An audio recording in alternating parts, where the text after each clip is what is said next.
2 podcasts in 2 days. This is unbelievable. We've got big news to talk about. I thought I'd jump on and do an emergency podcast. Ben McKay has gone to Essendon and we've got pick number 3. Did we ever doubt this? Not really. There was a couple of articles floating around that Essendon were going to offer him like 50K under band 1 compensation to get pick number 3, but it never really made much sense. It's in Essendon's best interest to pay him a little bit more and not have to trade for him. So let's get straight into this, guys. There's a couple more rumours floating around and things, but the main event of today is talking about Ben McKay leaving for Essendon. Am I happy about this? Am I not happy about this? The answer is kind of. I think Ben McKay is a really good player. And I think we've all had people in our lives in the last few weeks try and say to us, oh, Ben McKay's not even that good. He's not worth pick 3. You know, what are the Bombers doing? And then you ask those people, how many North games did you watch? And they go, oh, none or 1. I'm like, well, you're not really in the position to say Ben McKay sucks. The other thing right now, and I asked for your comments on Instagram. It was the easiest one. Sorry for Facebook and Twitter people, but I only did ask Instagram today. I apologize. I was at work and I needed to throw one up and I sort of get the most response on there. You've got a 25-year-old key defender, 200 centimetres, 100 kegs, about to go into his prime. That is the sort of player we need at North Melbourne. Am I happy he's gone because he didn't want to be there? Yeah. We want players who want to be here, right? But I'm not kicking Ben McKay out the door and saying, good riddance, mate. He didn't manage heaps of games over his 8 years at North Melbourne, but he's the exact prototype of player that we need desperately. So it does feel a little bit weird that we're getting rid of someone that we really need or a position that we lacked so much. Getting rid of is not the right way to say it because he was a free agent, but we could have matched. I'm really happy that North Melbourne publicly stated that if it's not band 1 compensation, we're matching. Well done to Brady on that one for having the big bollocks, and well done to Clarko as well because he said that in some press conferences as well. Do I think pick 3 is worth Ben McKay? Once again, an argument for yes and an argument for no. How many really good key defenders are there in this league? Not heaps. Could pick 3 be a better player than Ben McKay? Yes, but if it's a different position, can you really compare it? I'm not sure. The compensation thing in the AFL is really weird anyway, but hey, that's just the way it is, and that's a discussion for another day. At the end of all this, am I happy McKay's gone? I'm not happy he's gone, but if he didn't want to be here, off you go, mate. And I'm really happy that the AFL system gives us pick 3 for this, even if maybe it is a little bit of an unfair system. But hey, not North's fault, the AFL's fault. So don't talk to us about that. Don't forget, guys, Pendlebury was a compensation pick 2 years after they made a grand final. Hawthorn built a dynasty on these sort of picks. Melbourne have got them. Richmond got them. Gold Coast and GWS got them. I'm pretty sure Brisbane got something. So many teams have had this before. So don't let anyone out there tell you that it's unjust or they're giving North special treatment because it's not true at all. Those people are just uneducated. Let's go to some of your comments, I think, about this. You've heard my thoughts. Not happy he's gone from a positional standpoint, and I think he's a good player. But if he doesn't want to be there, happy we got something that we can turn into hopefully a very, very good player. There's a couple of other rumours floating around after this Ben McKay chat. We'll chat about Goldie going as well. Jack Darling rumours. Now we've got pick 3, some talk of movement. So we'll get into that, but let's do some of your comments first. So we'll zip through these just on the gram. Don't forget, guys, at Further North Pod on Instagram and Twitter /X now, and at Further North Podcast on Facebook. So follow all those, get your thoughts read out on here, get involved. I love when you guys, write me messages. I'm slow to get back and reply. I do know, I'm sorry. But if I ever ask questions, I'll try and read out as many as I can. So we've got JS Mulvogue. Mulvogue? Hello, JS Mulvogue. I'm happy with pick 3. You don't want players at our club that don't want to be there. Very, very true. And that's the way I'm trying to look at it as well. Let's not target Ben McKay and treat him like a villain because he did give us some good service and he seems like an all right sort of guy. But hey, I guess he's on the opposition now and it is Essendon, so maybe we do hate him now. We'll never hate Goldie though. Brighton_Isles, disappointing to see a player we invested 7 years into go. A necessary evil though, pick 3 compo is overs 10 times. Is it 10 times over? I agree with you, Brighton, I do. I'm not sure that pick 3 is an obvious thing. Like, I would probably have kept McKay if he wanted to stay or we got pick 3. Take out the circumstance, if you offered me McKay pick 3, I'd probably take McKay just because his position is so rare and he is quite good in that position. But look, it is fair enough compensation, I guess, but I don't know if it's tenfold, mate. Stretching there, sir. Liam.Ellison says, this 2-year period of Shees, GW George Wardlaw and Braden George and picks 2, 3, 14 and 21 developed together. Yes, it is a massive time for our club. Having those 3 guys, Braden George, by all reports, looks amazing. I'm the last guy to get invested in preseason hype because we have a ruckman who was meant to be the best looking in preseason 2 years in a row. But look, this is a massive time period or a moment in time for our club right now. I talked about this on yesterday's podcast, so go back and listen to that if you haven't. But massive draft and year or two coming up. All right. NMFC jerseys on Instagram. Post some cool jerseys and I think sells them. So if anyone wants a jersey, go and look at that page. McKay is such a good defender. So pick 3 or if we trade for pick 1, better be worth it. I tried to get some different perspectives from you guys in here and it's good to know not everyone thinks it's a steal to get pick 3 for McKay and doesn't rate him. It's interesting to see how people's thoughts and reactions are to McKay because I think he's really good, but other people in the fan base don't. So very strange, but it all depends on who we pick at pick 3, what we trade for pick 3. It all depends on the upcoming draft period. So I guess this is going to be one of those ones in hindsight we look back on and go, that was a great trade for pick 3. We just got the next Brownlow medalist. Or we go, geez, we haven't had a full back for about 10 years. I wish we never got rid of Ben McKay.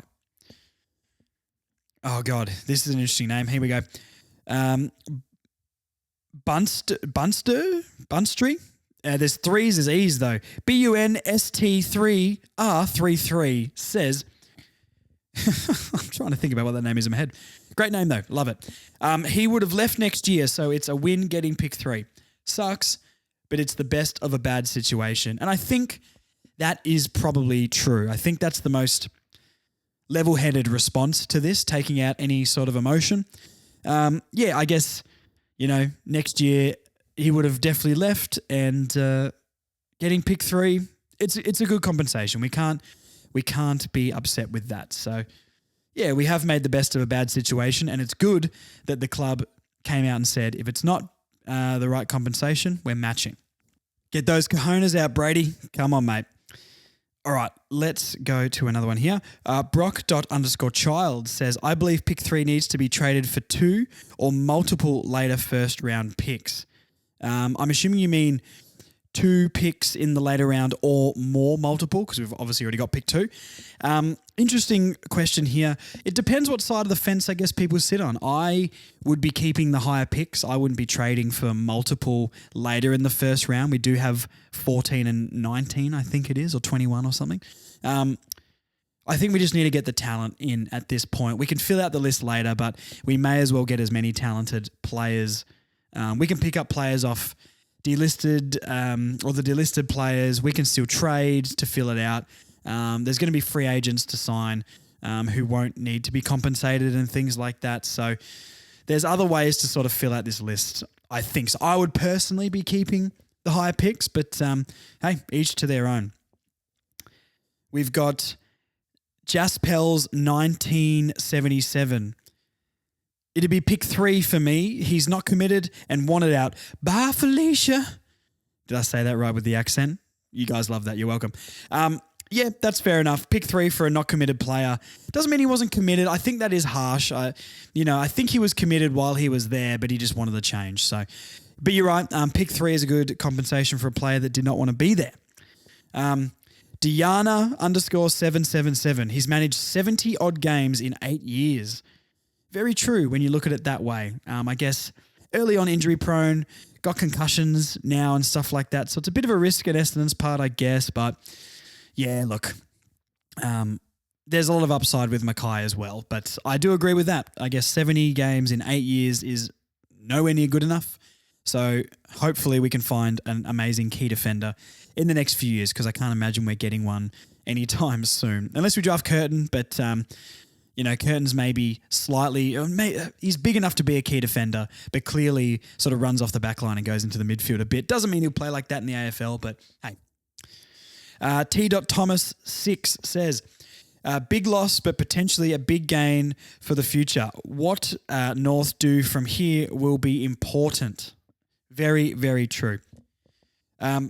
Potentially a big gain, and that's the word, isn't it? Potentially. So we'll wait and judge Brady Rawlings on this draft. Good luck, Brady. Good luck. Amar 16. Get rid of him. Only room for one balding bloke on the list, Jack Marnie. Oh my, that's funny. Look, it's nice to know now, mate, you'll be the guy on the podcast who always says Jack Marnie is better than Ben McKay. So as long as you're happy to live with that, I'm happy to roll with it. Kyle.peck _ says, he didn't look happy nor had any intent to win games at certain times. Pick 3 will be B. Harvey. The next B. Harvey. Don't we have the next B. Harvey already? We got like pick 37, C. Harvey? Maybe not. Pick 3 will be the next B. Harvey. Big call, mate. Once again, talk to me in 10 years' time and we'll see if you were right or wrong on that one. SC _ Mitch. I don't care if Core is our only key position defender. Oh, God. We'll take pick 3 any day of the week. I don't know if you just wrote that because you know my thoughts on Aiden Core. Aiden Core is not a key position defender at all. He's like a running half back that's taller. It's really weird.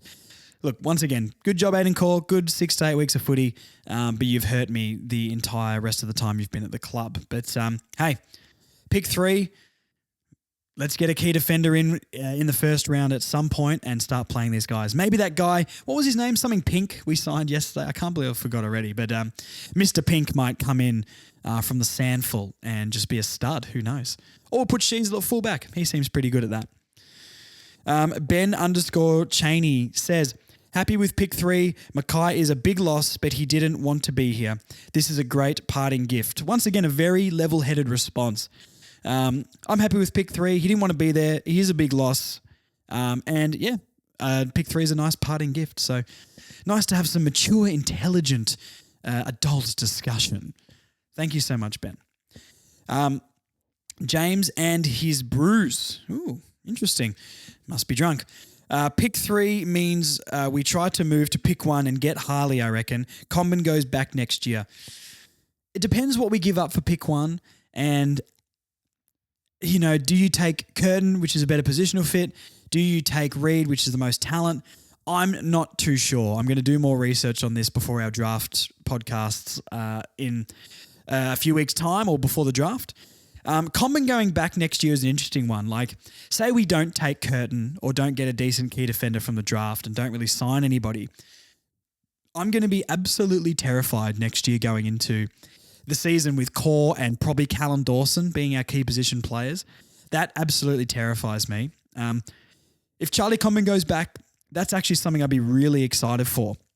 199 centimetres, got that McKay build, but competes. We know how he competes. I see him as sort of like, when we had Majak Dor, I think Comben's got more talent than Majak maybe. Majak was a better athlete, but Comben's obviously got more like pure footy talent. And when Majak went to the back line for that season and a bit, he was unbelievable. If Comben can be that guy to mark, spoil, bring it to ground and just be athletic, he could be a fantastic defender. Could he be the next Robbie Tarrant? Possibly. Comben didn't really do it for me in the forward line, to be honest. I liked the way he competed, but it wasn't quite there. We were always saying he's going to have a breakout game soon, and it didn't come, and then he got injured tragically, obviously. And would it have come? I think so. I believe in him. But I could fully see him as a defender with his skill set and moving a Coleman Jones into the forward line, which I think is a better forward than Comben has shown so far. Comben's got more potential, though. Don't get at me in the comments. But, yeah, there's my opinion on that. Not many more here. Bailey Tyson _ would prefer to keep buckets. 200 centimetre defenders don't grow on trees. Pick 3 could be a bust. An interesting way to look at it. That's the last comment too. So what a somber note to end on. But that is very true. That is very true, man. We shouldn't be happy that McKay's gone just yet because we have got a known good AFL player and a drafting guy has never played in the AFL. So I guess that's just some stuff to work out. Okay, switching topics here. Goldstein has also gone to Essendon. We're just a feeder club for Essendon. Big Ant actually messaged me and asked us if we're a feeder club for Essendon. And hey, hopefully they're both washed and going to be awful for Essendon, but I don't think so. Yeah, it's weird seeing Goldie in the black and red, donning the sash. It'll be interesting with Goldstein because I love Todd Goldstein so much. He's one of the best players I've ever seen play for the club. But I don't really know what he's going to offer next year. He looked cooked in the last half of the year. So, hey, if this forces North to go out and look closer into the ruck market, then I'm happy, to be honest. So, sucks seeing Goldie go, but hey, it is what it is, I guess. Champion of the club will always be loved when we come up against him next year. I hope we applaud him and cheer him. The guy doesn't deserve a boo in the house at all. So, yeah, not much more to say about Goldie. Good luck, I guess, sir, but I hope we absolutely smash the Bombers next year. Another discussion point and a rumour that's popped up today is Jack Darling. Jack Darling coming to North Melbourne. I should have asked everybody what they thought about this, but I didn't, unfortunately. Would I take Jack Darling at North Melbourne? My gut tells me yes. My gut tells me yes. And I think most people wouldn't like that. And I think most people would say no. But I think Jack Darling would be better than Comben. I'd like stick him at full forward and just get him to take marks. You know, it depends how much we pay him and it depends how much or how many years his contract is. If we had him for a couple of years to get by while we draft and recruit younger, better players, I'd fully take him for a couple of years as we get better and slowly push up the ladder.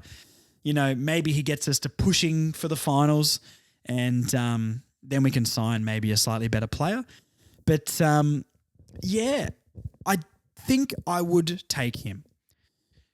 But from all the rumours, taking him would suggest that we're going to trade like pick 2 to West Coast and go for pick 1 and Darling, and we'd trade like 2 and 3.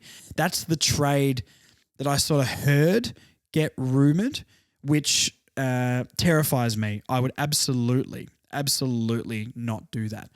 I don't think I'd be giving up 2 and 3 for 1. That's not at all what we should be doing.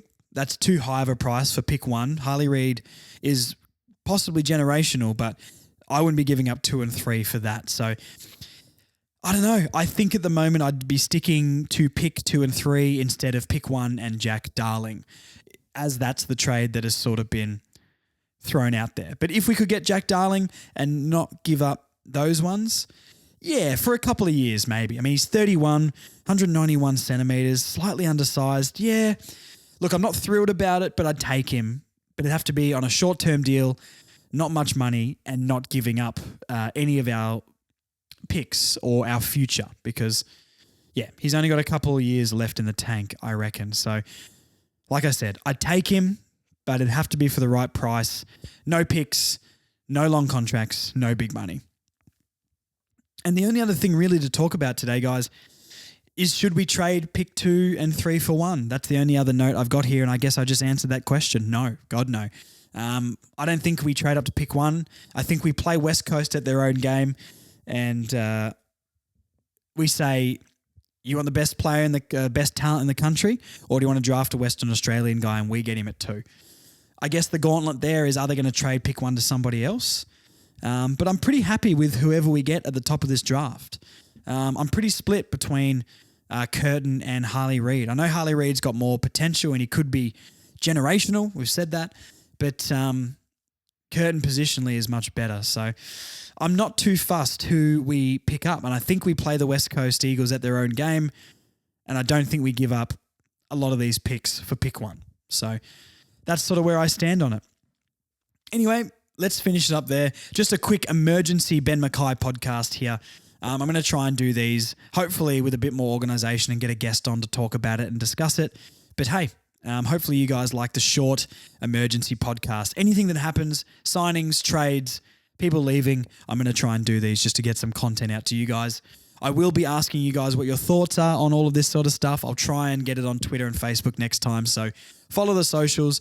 Please, if you have North Melbourne supporting friends, please tell them about the podcast. We need to keep growing this. I'm so happy with how much it's grown. And more, I say this all the time, but more people than I ever thought already listen to this. So follow the socials, get your mates onto it. Let's get talking about the North Melbourne Football Club. The Further North podcast is the one, guys. That'll get you through. Thank you so much once again. And yeah, I'll talk to you guys soon. First emergency podcast ever in the books. Brady Rawlings bollocks. Who knows what's going on? Okay, bye.